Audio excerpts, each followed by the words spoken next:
नमस्कार दोस्तों, मैं हूं कुलभास्कर ओझा और मेरे दिमाग में एक उथल-पुथल चल रही है। जब से मैंने एक खबर पढ़ी है कि इस बार भारत में बहुत ज़्यादा ठंड पड़ने वाली है।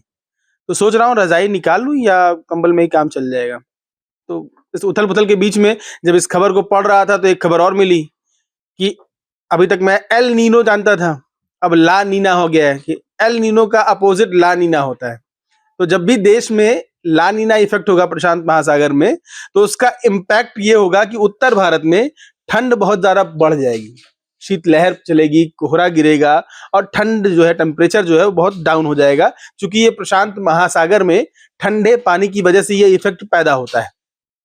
तो खबर मुझे मज़ेदार लगी, तो मुझे लगा इस पर कुछ विस्तार से बात होनी चाहिए। वैसे अभी के हालात आपको मैं बताऊँ देश के, तो हालात ये हैं कि बद्रीनाथ में बर्फबारी हो रही है, जम्मू कश्मीर में बर्फबारी हो रही है, मध्य प्रदेश में बारिश हो रही है, दिल्ली में मैं बैठा हूँ, यहाँ सुबह ठंड लगती है, दोपहर में गर्मी लगती है, अभी एसी नहीं चल रहा है तो पसीना छूट रहा है आपसे बात करते-करते। और उत्तर प्रदेश का भी यही हाल है और बिहार में भी ऐसा ही हाल है, मतलब मौसम कहाँ पे कैसा है किसी को कुछ नहीं पता है।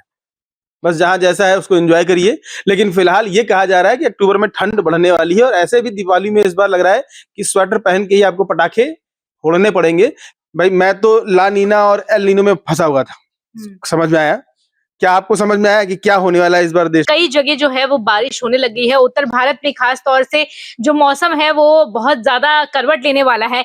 18 अक्टूबर से लेकर 22 अक्टूबर के बीच में हम कह रहे हैं केरल हो गया या फिर पौंडुचेरी हो गया या तमिलनाडु हो गया, इन क्षेत्रों से कुछ हवाएं ऐसी चलेंगी जिससे ठंड जो है वो एकदम से बढ़ेगी और बारिश से शुरुआत होती है ठंड की और सीधे फिर आप रजाई गद्दे और इन सब चीजों की आपको जरूरत पड़ जाती है, क्योंकि इतनी ज्यादा कोहरा और इतनी ज्यादा हवाएं चलती हैं। अभी हम इसलिए, जैसे अभी सर भी बात कर रहे थे कि अभी मौसम दिन में कुछ और होता है, रात में कुछ और होता है। इसी प्रकार ऐसा माना भी जाता है कि दिवाली के बाद से मौसम अपने आप में बहुत ज्यादा रुख जो है उसका बदल जाता है। अगर हम थोड़ा सा बात करें खबर की तो भारत मौसम विभाग जो है यानी आईएमडी के अनुसार हमारे देश में मानसून की वापसी लगभग पूरी तरीके से हो गई है। मैं थोड़ा सा जूम करके दिखा दूंगी। अक्टूबर महीने में ही कई जगहों पर ये दस्तक दे चुका है। आईएमडी और अमेरिकी जलवायु पूर्वानुमान केंद्र के अनुसार इस बार ला नीना के प्रभाव से बारिश खूब हुई है और अब संभव है कि ठंड भी ज्यादा पड़ेगी। ला नीना के प्रभाव से उत्तर भारत के कई इलाकों में शीतलहर चलेगी और बर्फबारी की भी संभावना है। अब हम थोड़ा सा आपको बता देते हैं कि आखिर क्या है ला नीना और इसका और ये होता क्या है, ये जानना बेहद जरूरी है। तो मैं आपको थोड़ा साझा कर दूं जानकारी कि महासागर और समंदर की लहरों से मौसम का जो थोड़ा गहरा संबंध वो ज्यादा है।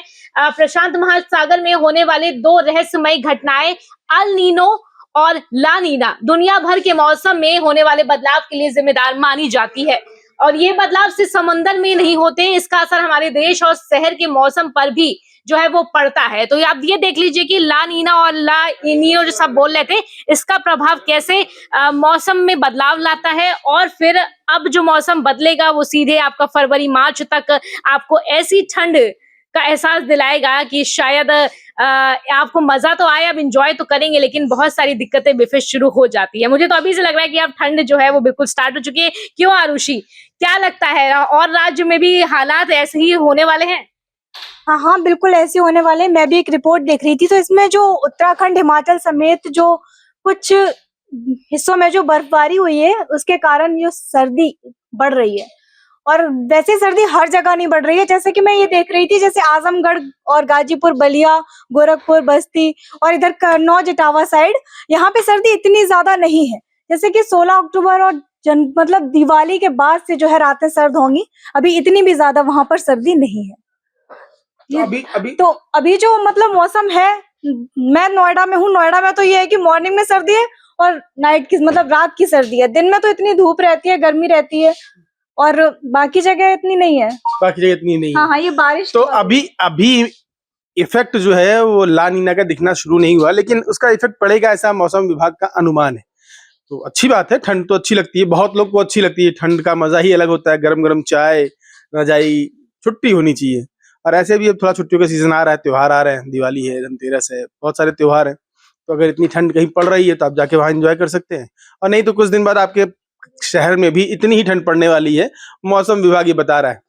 तो तैयार रहिए रजाई, कंबल और चाय का एक कप लेके शिप लेने के लिए। पकौड़ी मिल जाए या कुछ गरम गरम मिल जाए तो और मजा आएगा।